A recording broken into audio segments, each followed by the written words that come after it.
everyone, I hope you guys are doing great. So this lesson is the continuation of the last lesson.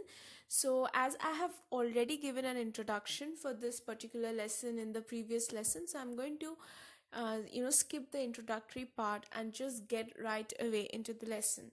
The lesson has been prepared by me, Svetlana Mandal. So the first word that I have included in today's lesson is quaint. Now, this basically refers to something which is very charmingly old-fashioned. Let us take a look at the example. The girl was elated seeing all the quaint gramophones at the store. Now, say this particular girl, she went to a store and then she sees all these old and very charming and very beautiful things. Maybe it was some antique shop. So there she finds this one very charmingly old-fashioned gramophone.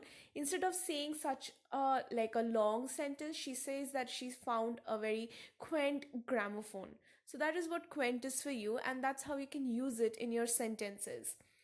The next word is rash. Now, rash is a word that we use quite often. We often advise our friends, that do not take any rash decisions because most of the time such decisions are the wrong ones. So think before you do any thing important. Don't be in a hurry. So that is what rash means. Now here I have mentioned how it refers to hasty and incautious. Let us look at the example. It's always better to think before taking any rash decisions. Like I was saying, how we often advise our friends to not to take rash decisions. The next word is repudiate. Now, repudiate basically means to reject or, to refuse to accept. Now, let's look at the example. All the requests for extending the winter holidays were repudiated by the principal. Now, he could have actually said, that I reject your proposals, I reject your request, but he says that I repudiate it. So it's in a way, it's kind of a fancy word that you can use in place of reject. Like instead of saying I reject it, you can say that I repudiate it. So that is the thing. The next word is superfluous. Now, this one means exceeding what is necessary.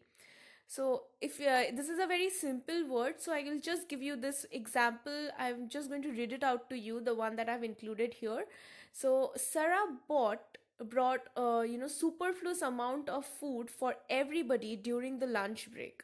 So see, she brought so much of food that it was more than enough for everybody. Like it was of course more than enough for her, but then it was so much more that everybody could actually eat it. So that is the amount of the superfluous amount of food that she has got.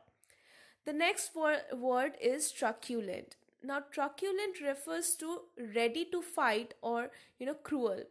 For example, Varun's brother is so truculent that no one dares to bully him.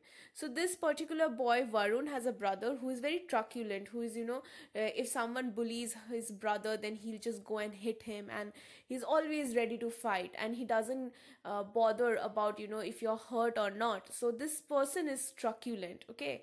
So that's why no one dares to bully Varun. So that is what truculent means. The next word is venerable. Now this one refers to deserving of respect because of age or achievement.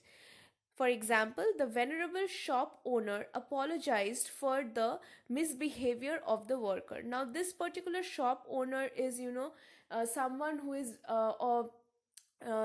deserves respect because maybe it's a shop in your own locality and you have seen this particular old man ever since you were a kid, and now you have gone to his shop and somehow you felt very disrespected by his workers. So he is apologizing and you have that sentiment that you respect him. You have always seen him. He's older than you and he has achieved a lot in his life maybe. So he becomes very venerable for you. So that is what venerable is. The next word is umbrage. Now this one means resentment or offense. For example, Arun is often teased for his tendency of taking umbrage at silly jokes. So we all have these kind of people in our life who are not that sportive and they can't take a joke. Suppose you just joke and you play a prank and then they take it very seriously, so that person is very, you can say that he's very umbrage kind of a person.